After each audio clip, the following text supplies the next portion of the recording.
Good morning, everyone. Thank you for joining us for today's event, InfraCorps, Building the Future Infrastructure Workforce. My name is Joe Kane, and I'm a Senior Research Associate at the Brookings Institution's Metropolitan Policy Program. My work covers a variety of infrastructure issues, from transportation to water to energy, with a focus on workforce development.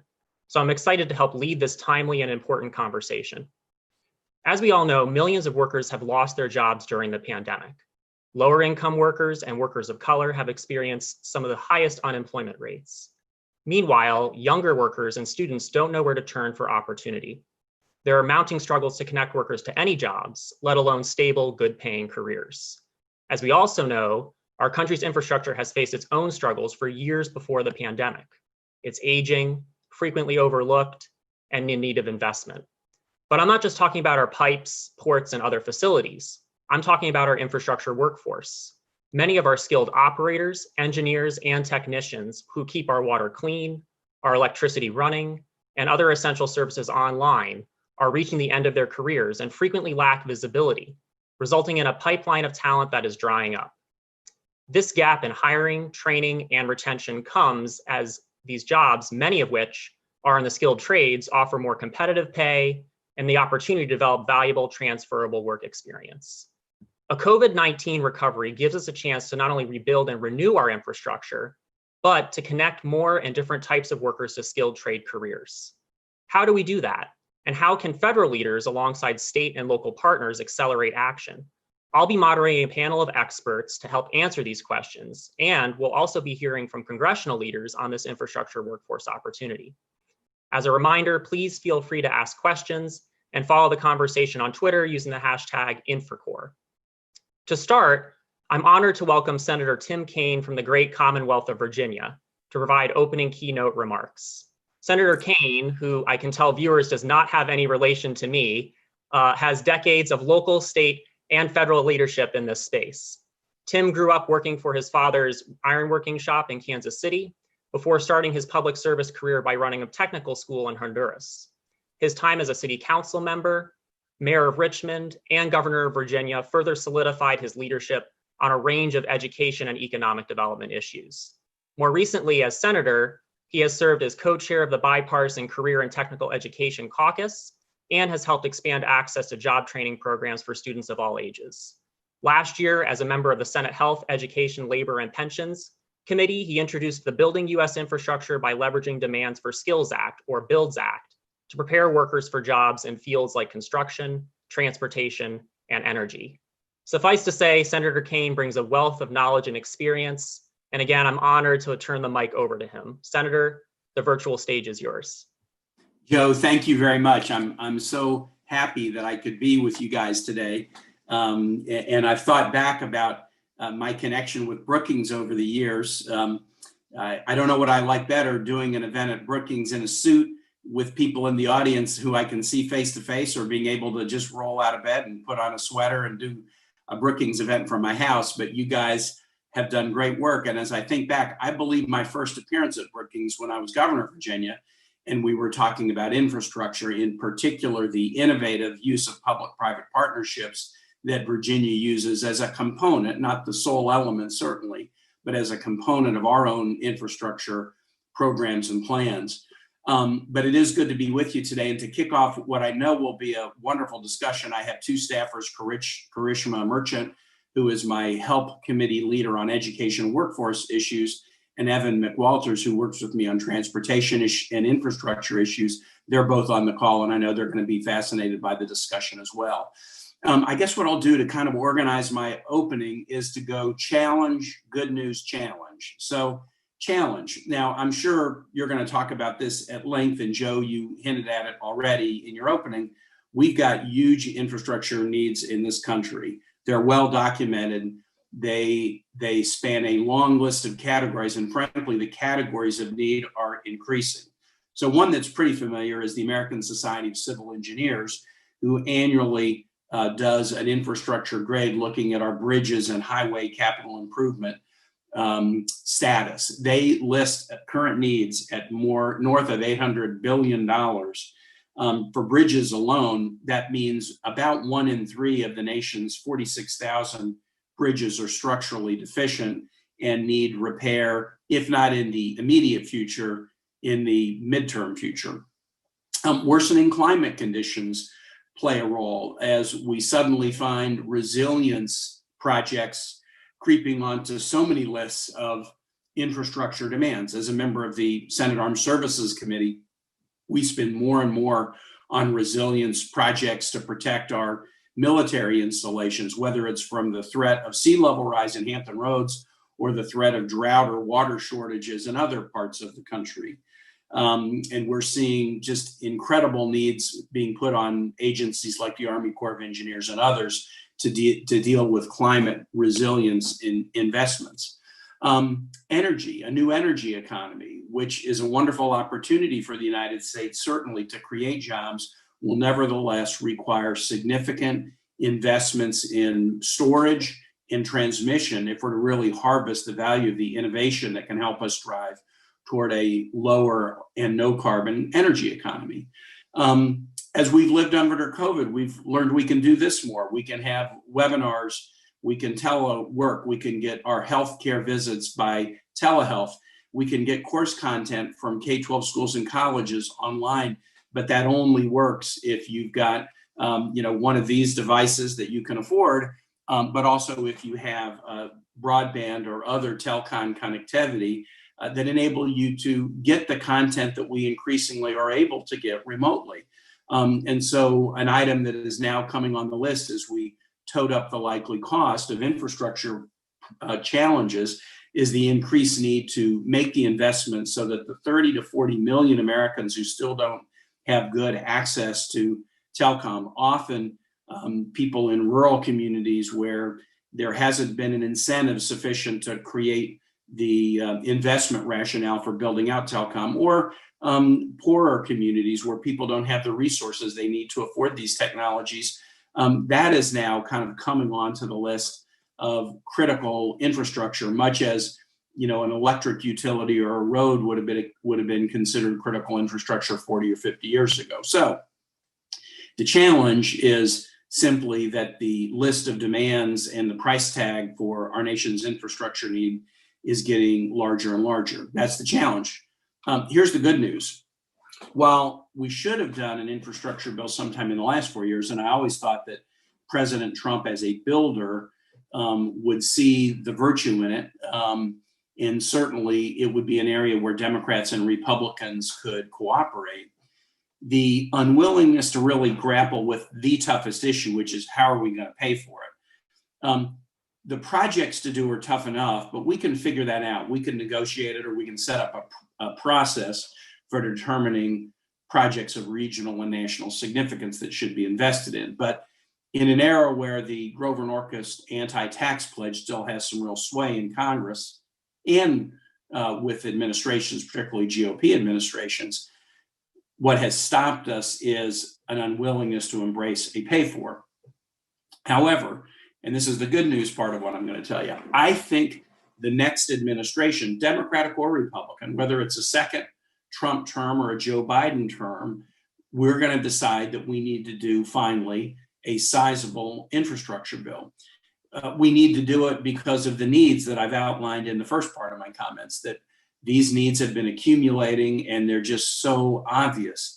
We need to do it because those needs have created some unusual coalitions when both the U.S. Chamber of Commerce and organized labor are telling us, please do an infrastructure bill, then the time is right to act. When interest rates are low, then the time is right to act. When our nation's mayors and governors of both parties believe now is the time is right to act. But an additional element, which to me sort of tips it from possible to probable and even likely that we will do a major infrastructure bill, has been the effect of COVID-19. The sad reality of this health pandemic and the consequent economic devastation is that we continue to need strategies to grow the economy.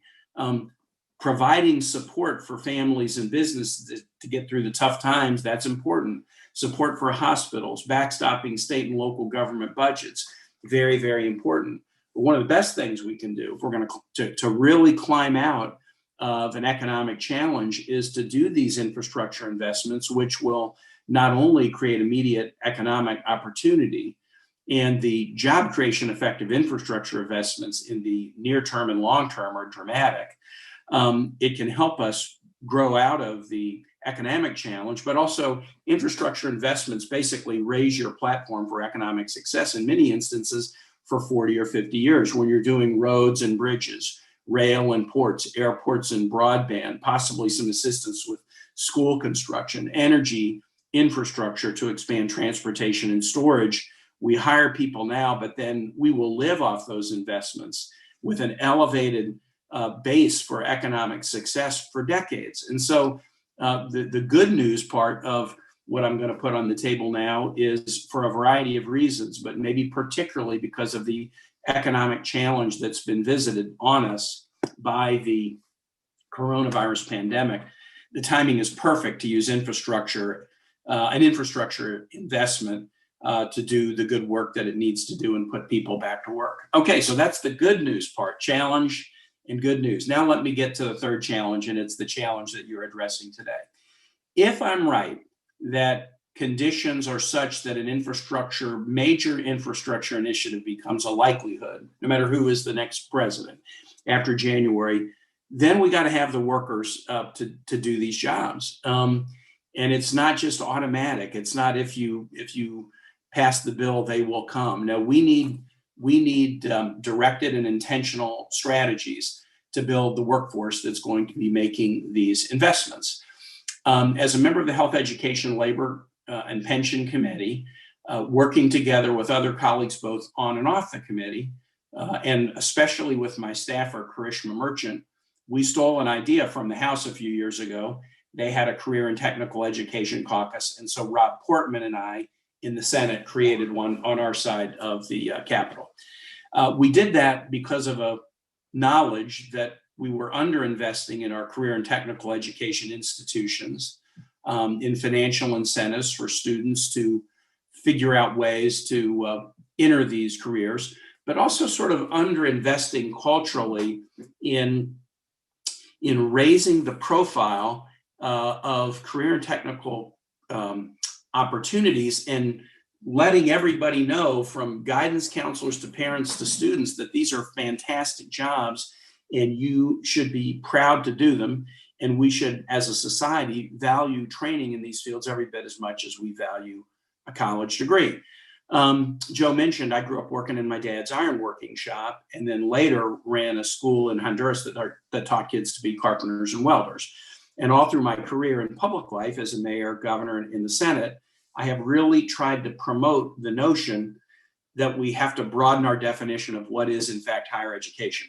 Everybody needs additional education and skills training after high school. That's the economy that we live in now. And whether it's to make a living internally or compete with global economic competitors externally, everybody needs additional training. But what we need is policies at the national level that rewards and encourages it all.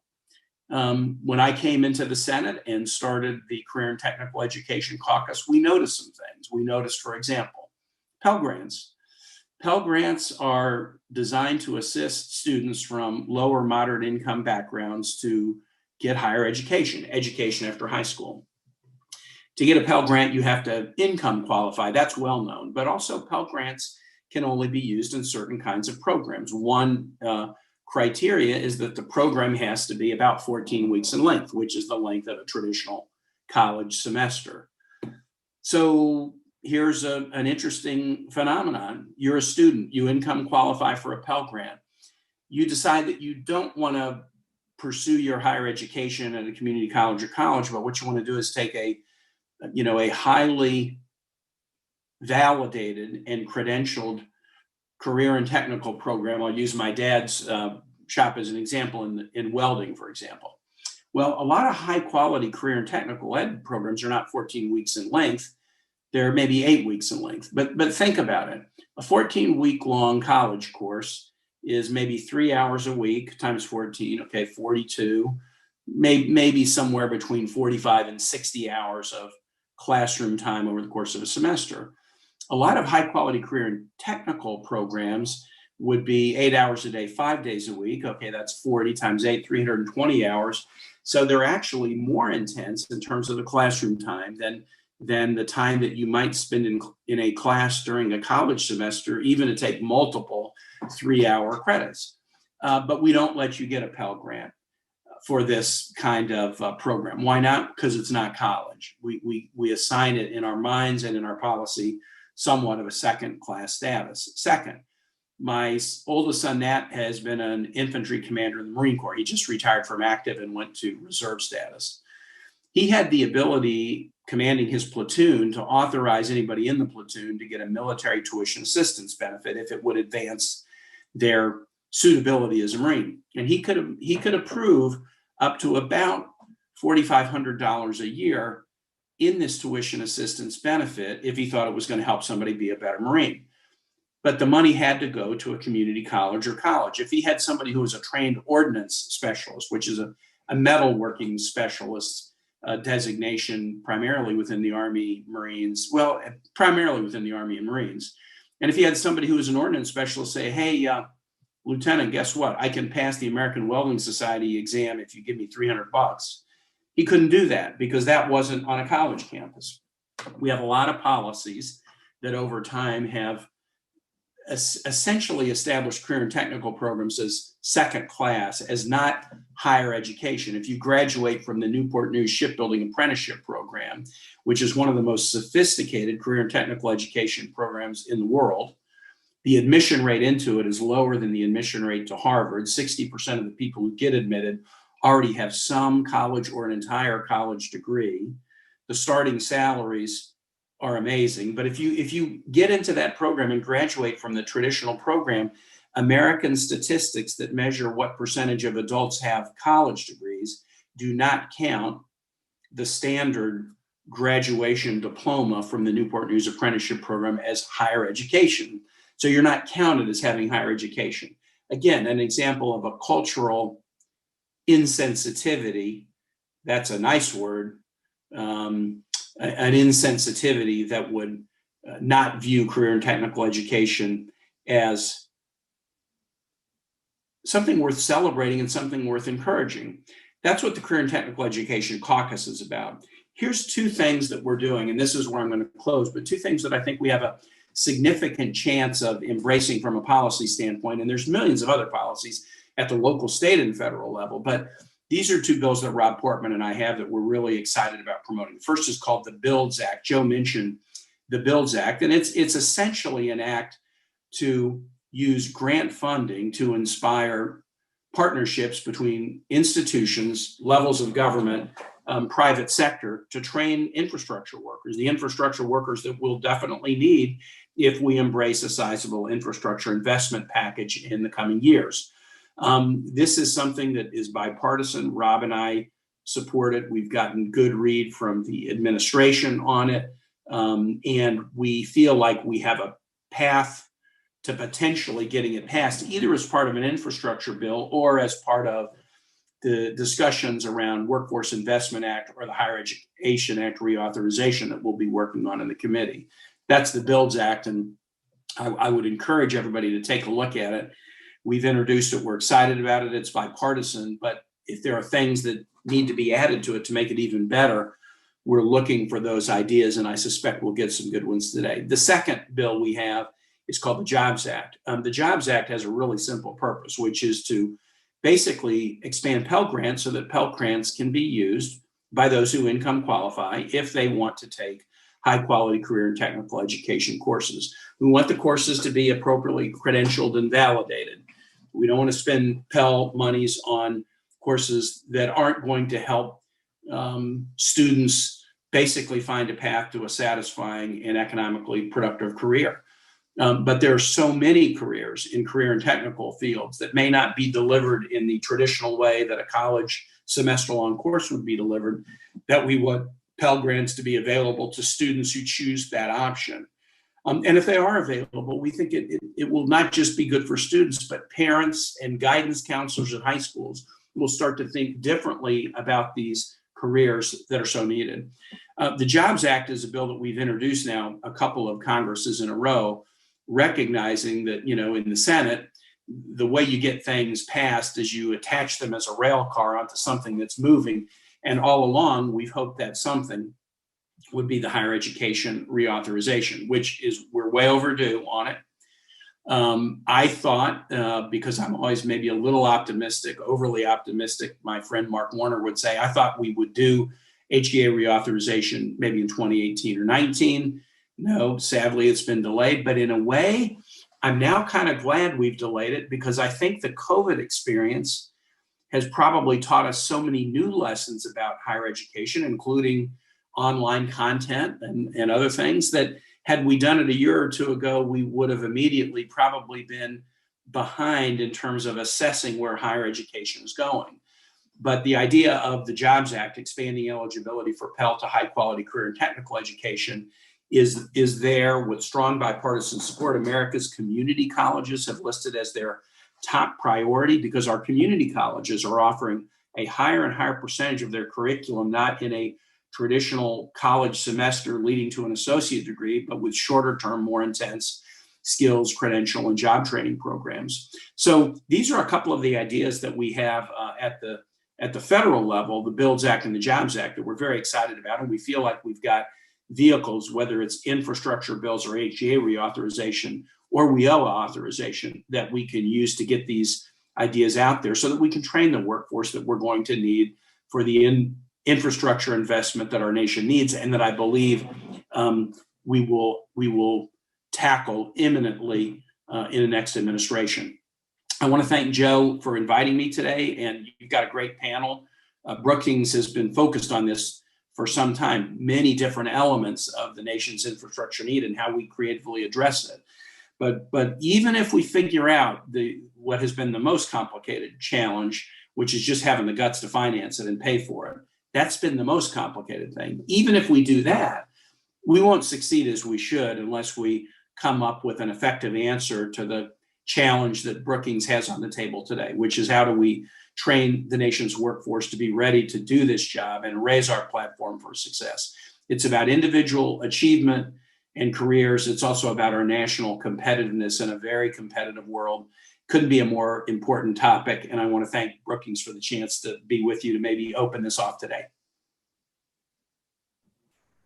Thank you, Senator, not only for your remarks, but also for your continued leadership on these issues. You know, I think you hit the nail on the head. It's not just a challenge, but there's some positive news here too that we can build and work towards. So I think you set the stage perfectly for today's discussion, which will explore this skilled trades need and opportunity in greater depth. Our panel will last about 25 minutes before we will hear from Congressman Stephen Horsford to close out the session. So I'm delighted to now be joined by our three panelists, if they will join the screen. There we go. First, we have Jane Oates, who is president of Working Nation, a national nonprofit focused on unemployment and the need to create new workforce solutions for a changing economy. Previously, Jane served as Assistant Secretary for the Employment and Training Administration after being nominated for the position by President Obama in 2009. She has also held several other leadership and advisory roles at the federal, state, and local level, going back to her time as a teacher in Boston and Philadelphia public schools. So Jane, your expertise on education and workforce policy will be a tremendous addition to today's discussion, and thanks for joining. Thanks, Joe.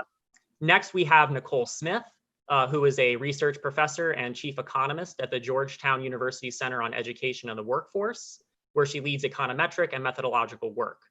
She has developed a framework for restructuring long-term occupational and educational projections, and is part of a team of economists working on a project to map, forecast, and monitor human capital development and career pathways.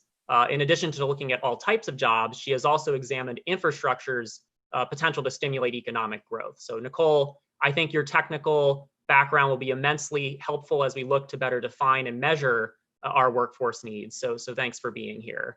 And finally, we have Marie Walker, who is the Chief Operating Officer of the CORE Network, also known as the National Association of Service and Conservation Corps. The CORE Network advances programs that transform young people's lives and communities through career development, conservation, and civic engagement. which descend from the original Civilian Conservation Corps in the 1930s. Marie manages the day-to-day operations of the Corps network, including the Gulf Coast Restoration Initiative, and manages private and federal partnerships with AmeriCorps, the National Park Service, and the U.S. Forest Service. Marie, you've had deep involvement with workers in a variety of organizations on the ground throughout your career. Thanks so much for your perspectives here. Again, as Congress looks to support small businesses and other affected industries during COVID and beyond, we know there is potential for infrastructure to serve as a stronger economic foundation. As past Brookings research has shown, there are 17 million workers, or more than 1 out of every 10 workers nationally, that construct, operate, and maintain our infrastructure. There are a variety of jobs across all types of regions with hiring and replacement needs. Wages for these positions are competitive, up to 30% higher for entry-level workers compared to all jobs nationally. And just 13% of infrastructure workers have a bachelor's degree or higher. So work-based learning and employer engagement are crucial.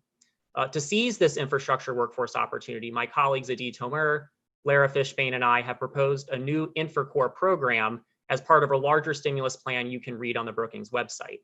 Working in collaboration with the Department of Labor, federal policymakers would establish a new 21st century infrastructure workforce program aimed at providing flexible learning and career opportunities in the skilled trades, especially for underrepresented, disadvantaged, and disconnected workers.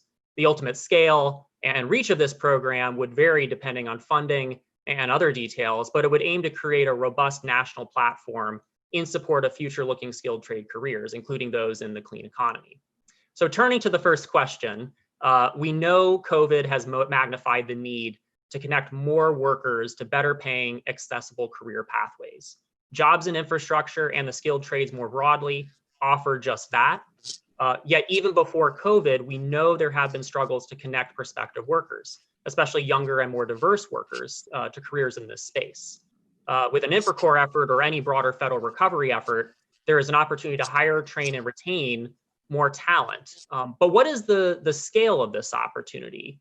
Nicole, I thought it might make sense to start with you for this question, since you have measured the number and variety of jobs in previous research. So good morning, everyone. It's really a pleasure to be here. Thank you so much, Joe, for reaching out to me to talk on this panel. 1 trillion, 2 trillion, this conversation is not if, but when. As Senator Kane spoke earlier, there's a lot of bipartisan support for an infrastructure bill. And, all of the whys have been discussed. We know why. We've talked about the need, the crumbling infrastructure in the United States. We know about the need. But the next level of discussion is how many jobs and for whom? And that's the next level of discussion. A lot of research that we've done have estimated anywhere between 11 and 15 million over a 10-year period. So we can have somewhere between 11 to 15 million jobs. When the sugar high of the infrastructure $1 to $2 trillion investment actually, dissipates.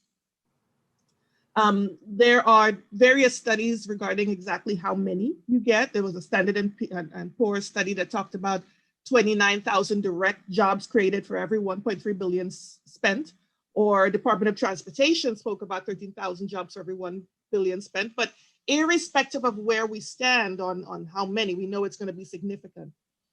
When we speak about which jobs and for whom, one of the first conversations we have is education level. And as you rightly put out, only 13% of these people are going to have a BA plus. Close to 55% of them are going to be high school or less. And what we do know is that the training for the high school or less people, 67% of them will need less than 6 months of training.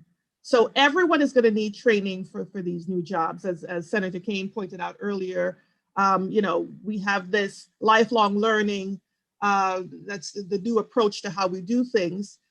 Even at the low education level jobs, we're going to need training. 67% of those at high school or less are going to need at least 6 months of training.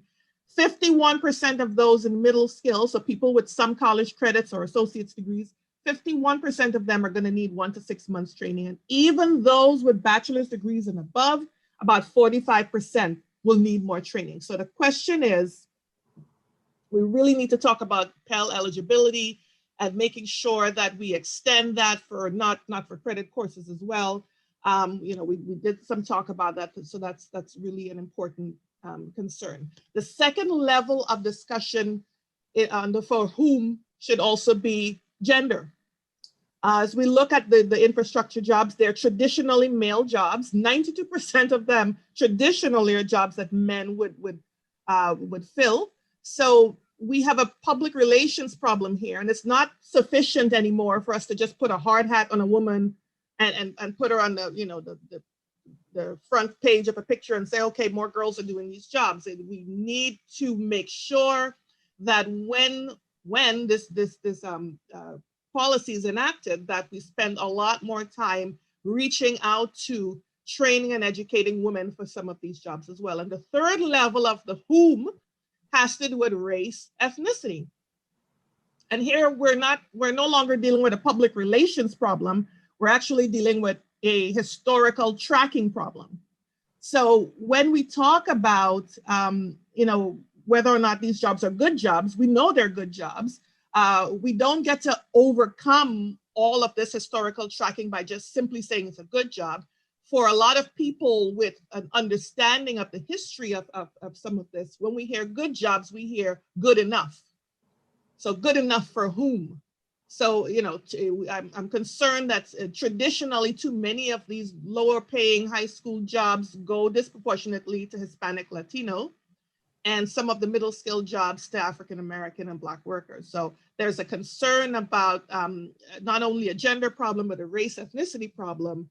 And we really need to focus on exactly how we counsel our students regarding their long-term career development pathway, and to ensure that we don't just reinforce standard problematic distributions here for women and minorities by just allotting and allocating jobs and opportunities to the traditional group.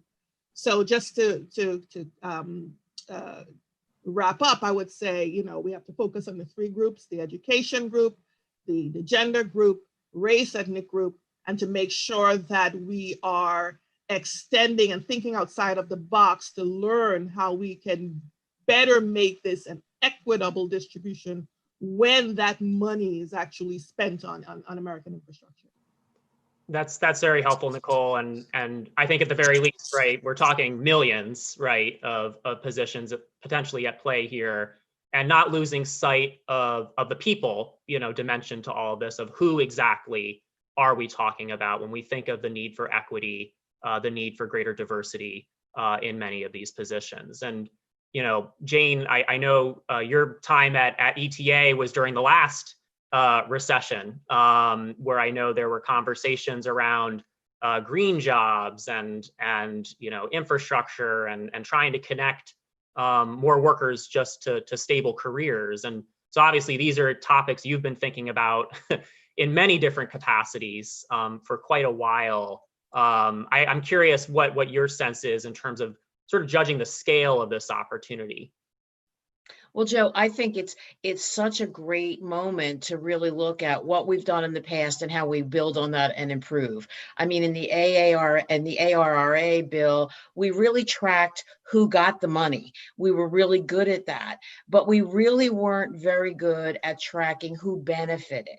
So on the worker level, I think Nicole brings up such a great point. We have to be direct. We have to measure from the beginning who's getting hired. We have great resources in our country. Organized labor has built a world-class building trades program with registered apprenticeships. But they say that people have, and I agree, people have to have qualifications in order to get into those jobs. So we need to build a strong network of pre-apprenticeship programs for women and people of color who have been denied those positions for decades, so that they have the skills to compete. That's number one. Number two, we have to make sure they're welcome. No one likes being the only on a job site, so we need to make sure that when women and people of color come in, they're put in a cohort where they change the climate of the employer as well, to be much more welcoming to the diversity, quite frankly, that they're going to need to get the workforce talent to create those jobs. And lastly, I would say, yes, we want to care about workers and a really diverse workforce. But one of the things that we we would have done if AARA had been able to be expanded is really do more on who's getting the subcontracts. So not just worrying about entry-level workers, but worrying about building small business in the women-owned, minority-owned, veteran-owned business community. You know, we made a down payment on that in the Obama administration. We need to go to fulfillment on that, because yes, it's wonderful to have a great career path and a good paying job. And that's what these infrastructure opportunities will bring. But it's also a great opportunity to build wealth in communities of of color, where we bring them businesses that will survive long after the initial investment of this infrastructure bill. No, I think that's totally right, Jane. And you know, I think connects actually well in some ways, Marie, with your work at the Core Network, where you really in some ways encapsulated this opportunity that's already in motion in some ways across the country. But I think, you know, there's questions of how additional federal action could help drive even more opportunity. You know, I'm curious, given the nature of some of your work at the Core Network, how are you looking at this scale of sort of this national opportunity around skilled trades and infrastructure? That's a great question. Thanks, Joe. And I'm really excited to be a part of this panel on this morning. But when we look at what we're talking about here, let's look at a little bit of history. We've heard references to infrastructure, roads and bridges and buildings. I'm reminded of the CCC back in the days of FDR. The CCC boys built those bridges and those roads that we still use today. And so the Core Network, which is a membership association, we have about 134 members across the country, including US territories and the District of Columbia, where we actually work with approximately 25,000 young people that works on those infrastructure projects to this day, all across the country. The modern cores today have longstanding public-private relationships that help the communities that they live in, and the resource managers complete that infrastructure and conservation projects. Cores have a track record of completing highly professional work in partnership with the local and state government agencies. And young people earn an industry recognized certification or credential as part of that work experience.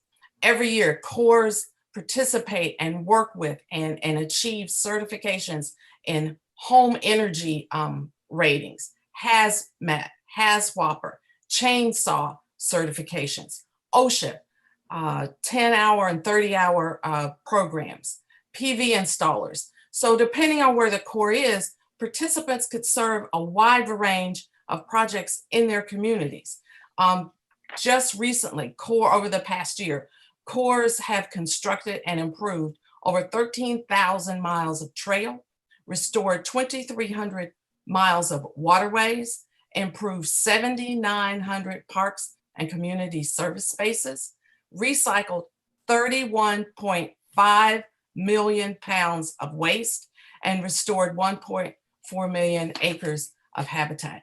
So we have the young workers that have been affected by COVID, but yet the applications that cores have received has quadrupled, and we think that is part of the result. So what can we do? I think that the bottom line is that it would call us back to what the CCC boys did back in the 30s. I believe that there's a lot of work to be done.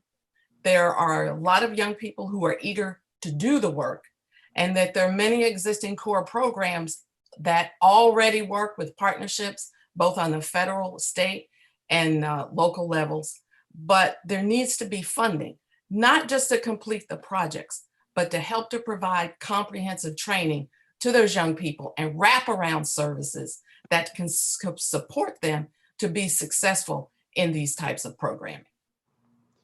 That's terrific, Marie. And all of you kind of made my job easier in that you almost answered the second question that I was going to ask you on, the importance of reaching more and different types of workers, not just to drive a recovery following COVID, but in particular to help many of those lower income Black, Hispanic, and other workers who have experienced some of the most significant job losses, reaching individuals, including many women, who have been underrepresented in these positions for some time, and not just reaching younger workers, but also retraining and helping all workers advance their careers, including those who may have related experience but don't know where to start.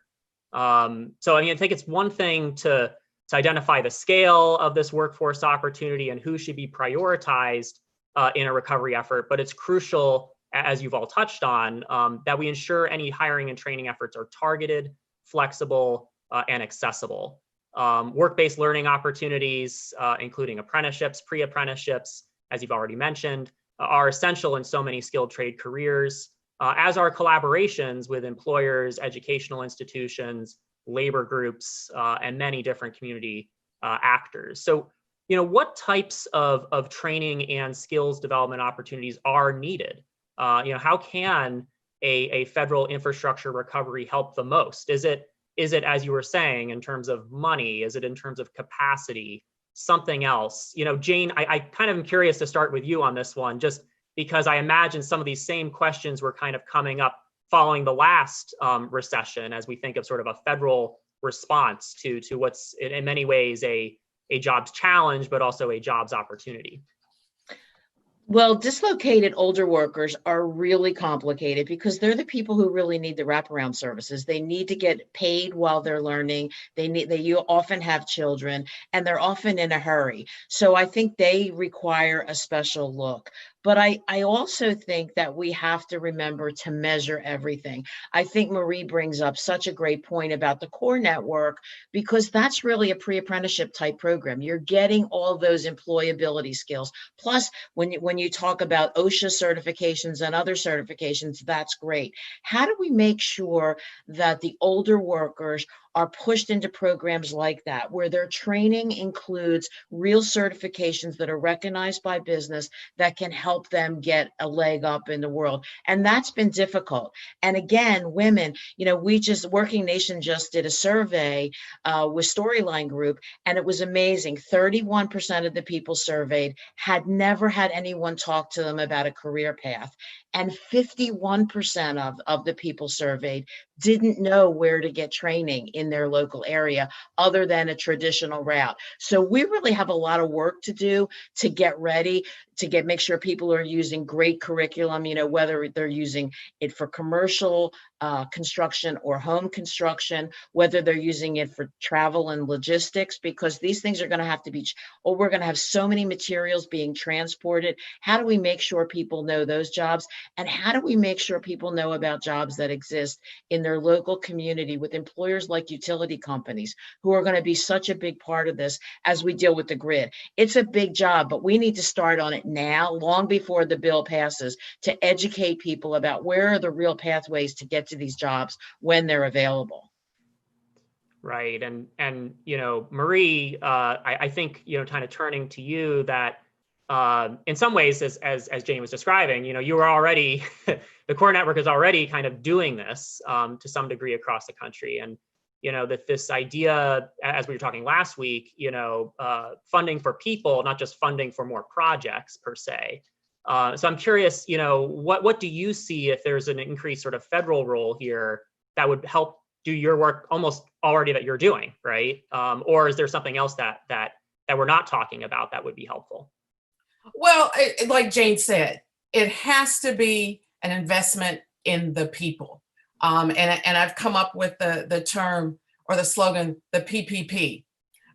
We need the people, the programming, and the projects. We have to be able to take young people or even the older worker, invest in them, start where they are. We have to make sure that as Jane alluded to this, we have to make sure that the playing field is level, that there's equality that's based on whom everyone is, not just a certain group of people. And so when we look at the core members that work in the core network and on those projects, we also know that those young people have been adversely affected in the time of COVID, whether it's been economic, whether it's been health.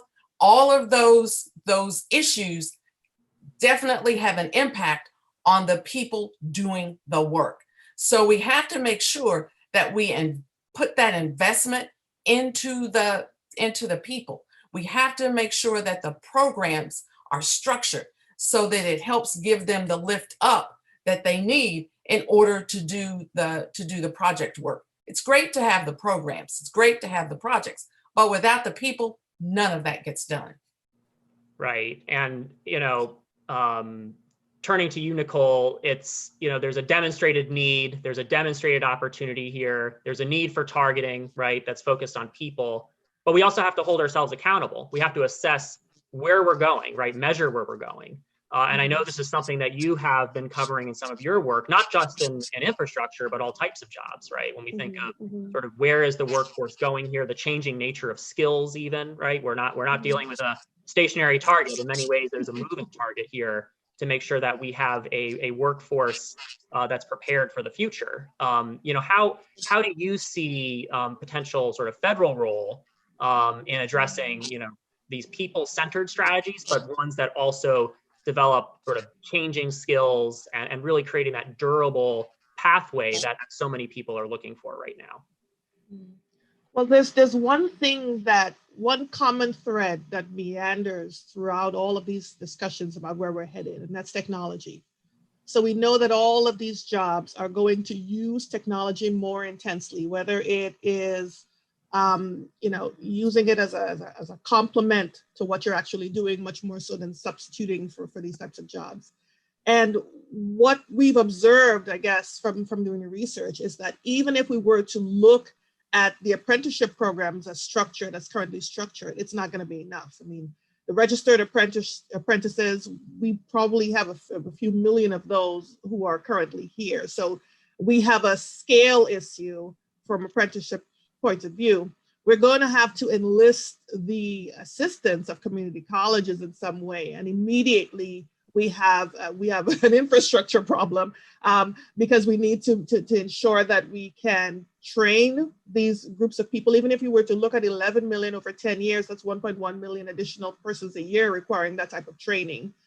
If you want to do it remotely, in the way that you and I are communicating right now remotely, then the infrastructure we're talking about is broadband. And who has access to broadband? Who has access to the devices that they can connect and actually, do that particular type of work?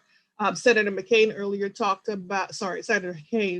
earlier spoke about looking at infrastructure from the perspective of rural communities not having access, but 3-to-1 urban communities are disproportionately affected by not having access to broadband in those numbers. So you can no longer decide to go to the library or go to Starbucks in an age of COVID. I mean, we have to prepare to ensure that, maybe present MiFis to students at home so that they can actually access this technology. So we are fighting a problem here of scale, using resources that by definition favor those who are higher income. So we have to be cognizant of that and make sure that we really reach down to the groups of people that need it the most.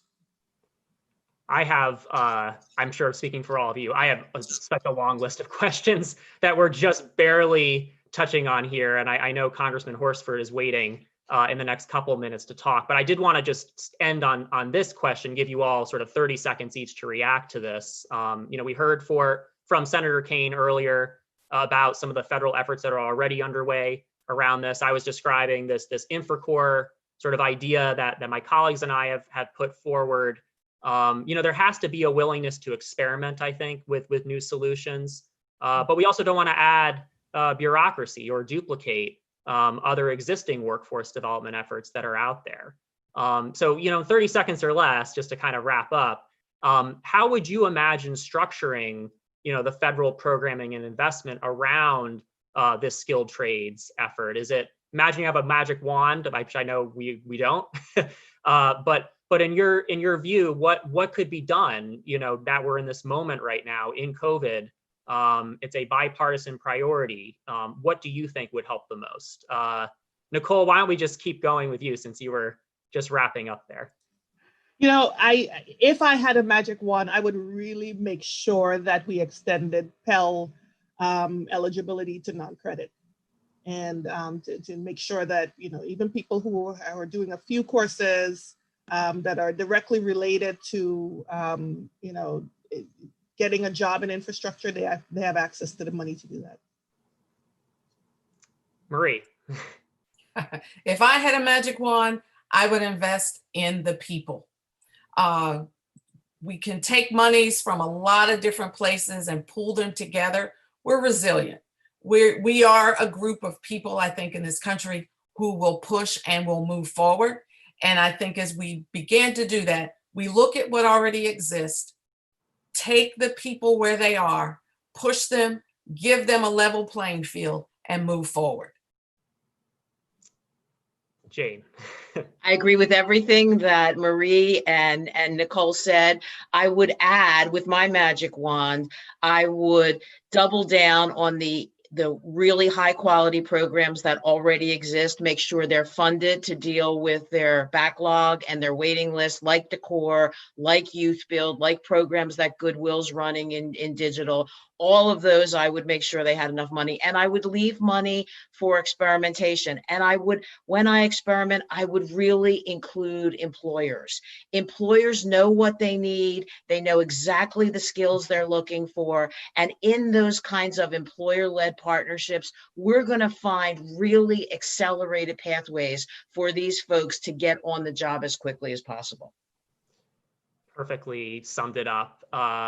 And I think, again, speaks to the importance that many different actors have to be involved in this, right? It isn't going to be just one solution from the top down that's going to do everything. But there are some successes we're already seeing across the country that you've highlighted, but clearly there is room for improvement too. So Jane, Nicole, Marie, thank you again for your insights. As often is the case in infrastructure, the devil is in the details when it comes to programmatic design and funding.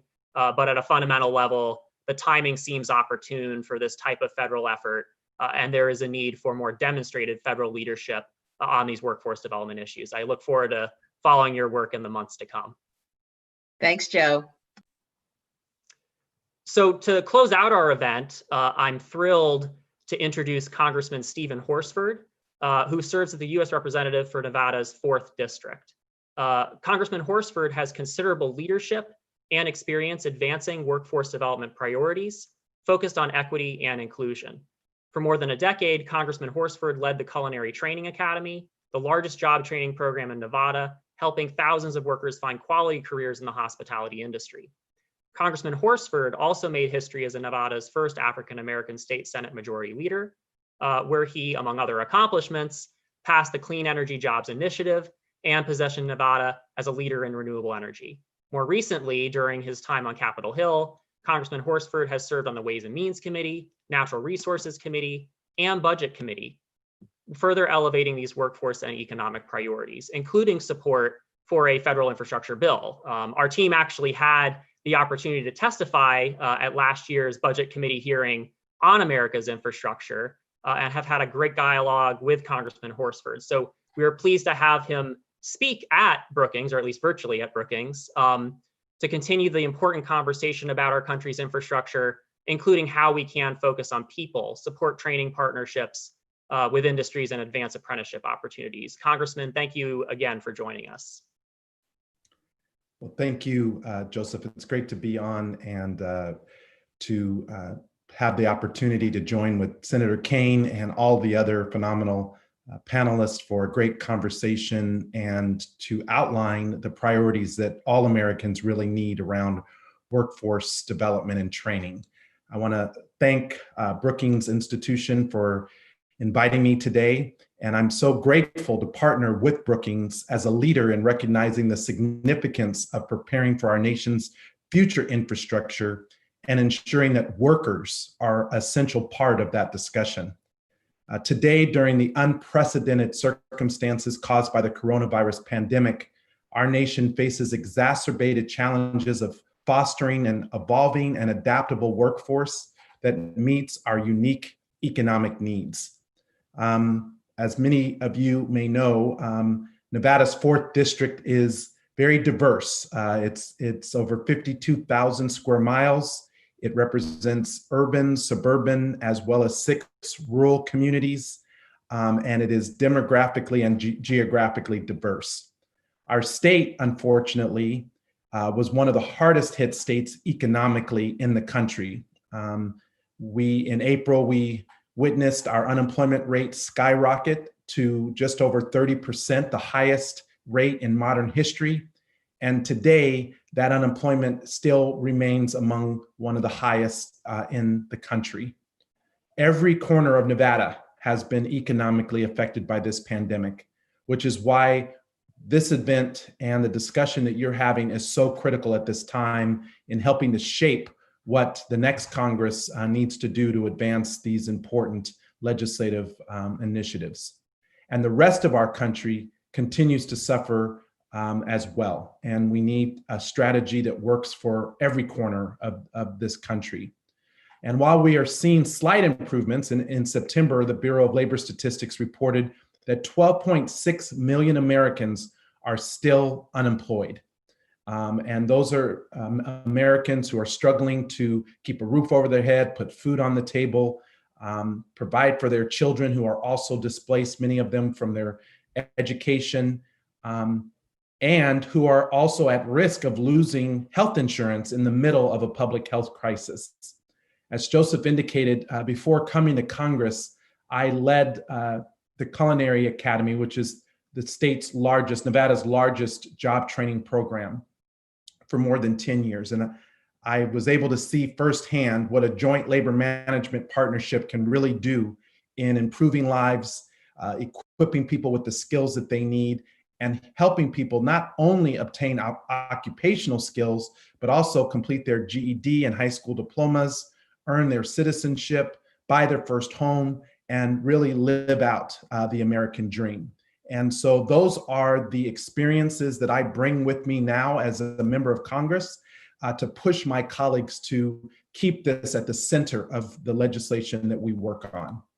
I am fighting for legislation that not only provides our workforce with the training that it needs, but also makes sure that we are creating good paying jobs, family sustaining wages with benefits for the workforce to fill, so that our economy can get back on track, and so that we can not just go back to normal, because normal wasn't all that great for a lot of people, but to build something better for workers, for families, and for the employers that they help to make successful.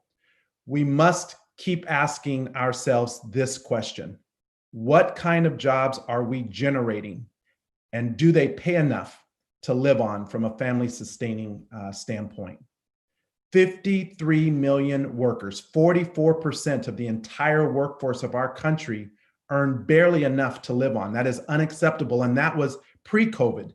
So now the situation has gotten even worse. Of those millions of workers who are barely earning enough to survive, their median annual income is just $18,000. So the takeaway is that before the pandemic, millions of hardworking Americans who are working full-time year-round were struggling to eke out a living and support their families on very low wages. And we know that now things have only gotten worse. We not only have to secure good-paying jobs, but we must provide the workforce with the tools that it needs to fill those positions with competent, highly skilled workers. Last year, I worked across the aisle to introduce the Jobs Act, which is a bipartisan bill that would make federal Pell Grants accessible to all Americans enrolling in job training programs that may have seemed out of reach or unaffordable without federal assistance. And I know a number of your panelists just recommend that as one of the things that this Congress should act on. Prior to the pandemic, Nevada was one of the nation's fastest growing economies, with new jobs added to the job market every month. But unfortunately, we've seen too many projects halted because of the real economic turmoil of this pandemic. As many of these projects pick up, many of these roles will still go unfilled because our workforce needs to have the skills and the training to meet the demand of the work that lays ahead. That's why I introduced the Jobs Act, to help bridge that gap and open those opportunities up to a wider swath of capable Nevadans and all Americans. In my state of Nevada, we have just under 200,000 people who are currently unemployed. Some of them, unfortunately, may not go back to the job that they held previously. And so it's imperative that we pass this Jobs Act to help these workers transition into new, good-paying careers that are in demand after this pandemic and as we reopen our economy.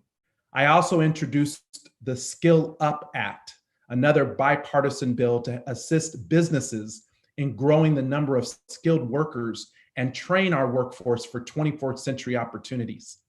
62% of small and mid-sized business leaders say that it is still difficult to find skilled workers.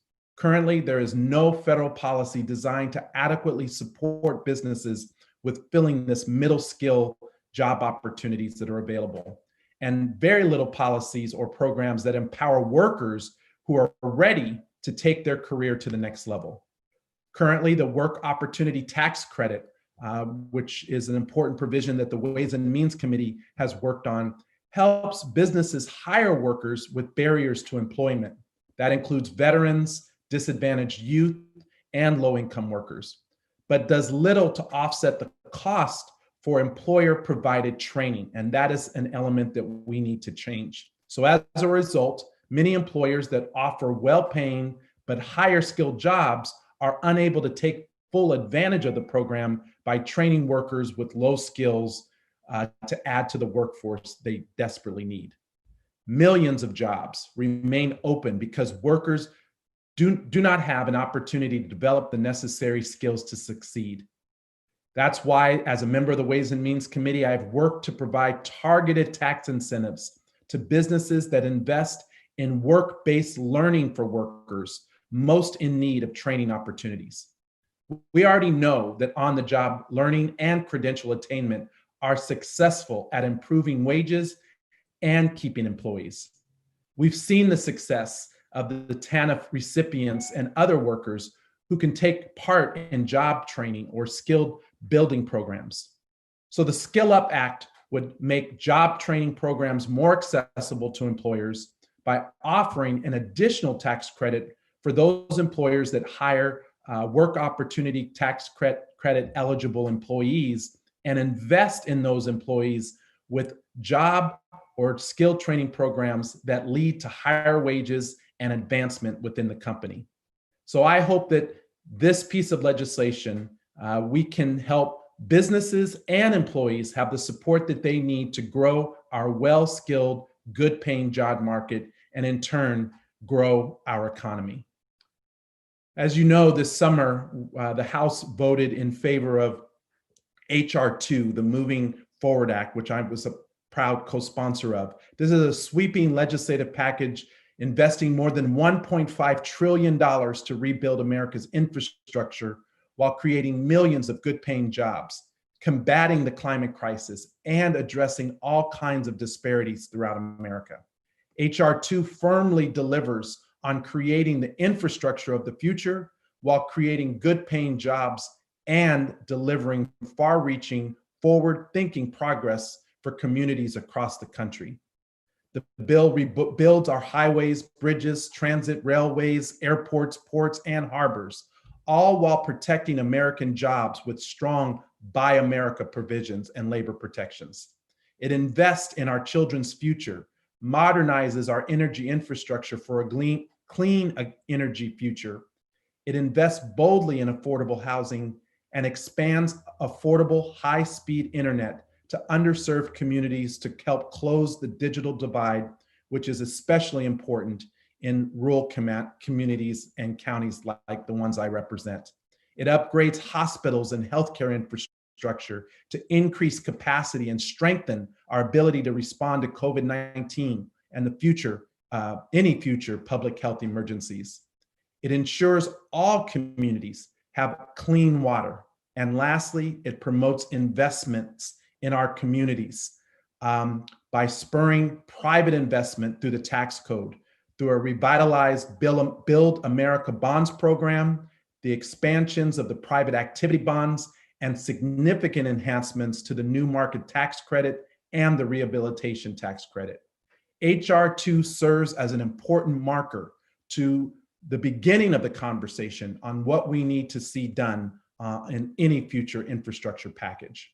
But I want to close my remarks today by addressing the issue of inclusivity in our workforce, because any conversation we have about infrastructure must include human capital and innovative workforce development initiatives to help promote a diverse and inclusive labor pool.